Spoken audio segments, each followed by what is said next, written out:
Hello, welcome to my channel Neetu's garden. तो चलिए आज मैं आपको समर में चलने वाले बहुत ही अच्छे ब्यूटीफुल प्लांट के बारे में बताऊंगी, जो कि सबको ही बहुत पसंद है। सबका मन मोह लेता है जब आप नर्सरी में जाते हैं। इसके अलग अलग कलर देखने में बहुत ही सुंदर लगते हैं। ऐसा मन करता है कि बस सारे कलर घर ले चलें। तो लेकिन घर लाने के बाद प्रॉब्लम क्या आती है कि प्लांट चल नहीं पाता है। तो इसकी मैं आपको पूरी जानकारी दूंगी कि प्लांट कैसे चलेगा, कैसे केयर करनी है। उससे पहले आप मेरा चैनल सब्सक्राइब कर लीजिए। आपको बताऊंगी विनका के बारे में। देखिए, विनका दो तरीके का आता है। एक तो है देसी विनका, नॉर्मल, वो पिंक शेड में और वाइट कलर में आता है। वो तो इजीली आराम से हो जाता है, उसमें ऐसी कोई टेंशन की बात नहीं होती है। दिक्कत क्या आती है हाइब्रिड विनका में। इसकी जो केयर होती है बिल्कुल ही अलग तरीके से होती है। तो हमें इसकी केयर कैसे करनी है, तो सबसे पहले तो आपको प्लांट कैसे खरीदना है। देखिए, जब भी आप नर्सरी से प्लांट लेने जाएँ तो आपको इस तरीके से बहुत ही अच्छी तरीके से अच्छी कंडीशन का ही प्लांट लेना चाहिए, जिसकी पत्तियां भी मुरझाई ना हो, फूल भी मुरझाए ना हो और बंचेस बने हो काफ़ी। ऐसे ही प्लांट देख के हेल्दी प्लांट खरीदें। देखिए, मैं इस तरीके से ये खरीद कर लेकर आई हूँ। देख ही सकते हैं कि आप इसकी कंडीशन ठीक है। कई बंचेस बन रहे हैं इस पर और कलियाँ भी बनी है। फूल भी इस तरह खिला हुआ ही मैं लेकर आई थी। पत्तियाँ भी सारी हेल्दी कंडीशन में।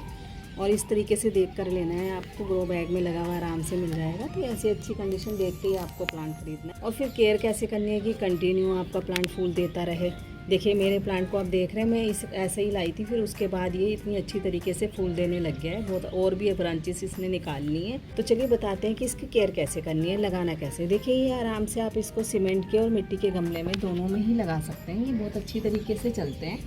आपको अगर प्लास्टिक के गमले में भी लगाना है तो उसको बहुत ही ज़्यादा आपको ऐसी जगह रखना होगा जहाँ प्रॉपर उस पर शेड पड़े, मतलब सनलाइट डायरेक्ट ना पड़े, क्योंकि प्लास्टिक का गमला जल्दी गर्म होगा। और ये प्लांट तो वैसे भी बहुत सेंसिटिव है। इसको तो बता दिया कि किस तरीके के गमलों में ये लग सकता है। उसके अलावा आपको कितने इंच का पॉट लेना है। देखिए, 6 इंच के पॉट में ही बहुत अच्छे से चलते हैं, क्योंकि ज़्यादा जड़ें ये फैलाते नहीं, इसलिए 6 इंच का पॉट इसके लिए बेस्ट होता है। अगर आपके पास बड़े गमले हैं, खाली पड़े हैं, तो आप उनमें भी इन्हें लगा सकते हैं। ऐसी कोई प्रॉब्लम नहीं है कि प्रॉपर आपको 6 इंच के ही गमले में लगाना है, ऐसा कुछ भी नहीं है। अब बात करते हैं सॉइल मिक्स की, कि सॉइल मिक्स इसका कैसे तैयार करना है। देखिए, इसको हमेशा नॉर्मल मिट्टी में ही लगाना चाहिए। लगाते समय आपको 75 मिट्टी और उसके अंदर 25% आपको कंपोस्ट मिलाना है। उसी से ही आपको ये इसके गमले की मिट्टी तैयार करनी है, जिसमें ये बहुत ही अच्छी तरीके से चलता है। जब हम प्लांट नर्सरी से लेकर आते हैं, कितनी हेल्दी कंडीशन में होता है, कितने खुश होकर हम ये प्लांट खरीदते हैं। लेकिन जब घर आता है थोड़े दिनों बाद क्या होता है, प्लांट मुरझाने लगता है। तो हमें कितना दुख होता है उस प्लांट को देख के कि हम खरीद कर लेकर आए थे।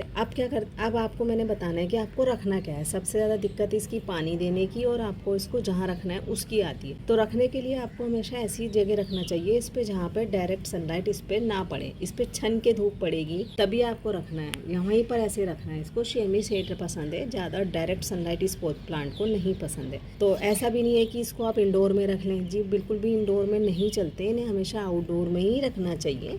तो हमेशा आउटडोर में रखें, सेमी शेड में रखें, बहुत अच्छे तरीके से ये प्लांट चलेगा। अब बात क्या आती है कि पानी देने की। अब देखिए, हम क्या गलती करते हैं, हमें लगता है हमारा प्लांट सूख रहा है, हम पानी देना शुरू कर देते हैं। तो और पानी वैसे ही प्लांट मुरझा गया और उस पर हम लगातार पानी दे रहे हैं तो प्लांट तो डैमेज ही हो जाएगा। तो जब आपको लगे कि आपका प्लांट मुरझाना शुरू हो गया तो आप पानी देना बिल्कुल बंद कर दें।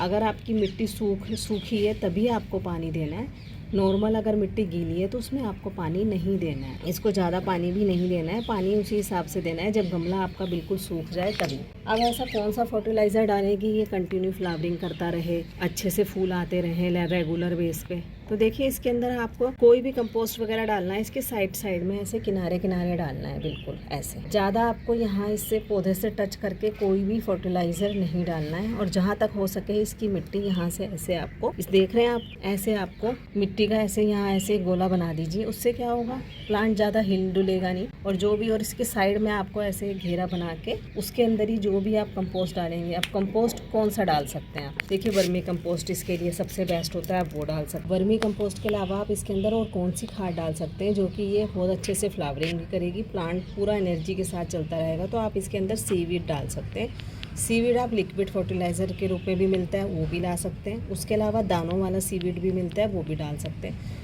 आप जहाँ तक हो सके दाने वाला जो सीवीड मिलता है वो ले आइए और 1 चम्मच से भी आधा साइड साइड में आपको मिट्टी के अंदर करके डालना है। वो धीरे धीरे प्लांट को एनर्जी देता रहेगा तो काफ़ी टाइम तक आपको इसके अंदर यानी कि 15 से 20 दिन तक और कोई भी आपको इसके अंदर कंपोस्ट या सीवीड डालने की ज़रूरत नहीं है। एक बार डाल दीजिए, 15 से 20 दिन तक प्लांट को ऐसे ही एनर्जी मिलती रहेगी। तो कैसी लगी आपको वीडियो आप ज़रूर बताइएगा। चैनल को मेरे सब्सक्राइब करना मत भूलिएगा। मिलते हैं नेक्स्ट वीडियो में किसी और प्लांट केयर के साथ। Okay bye.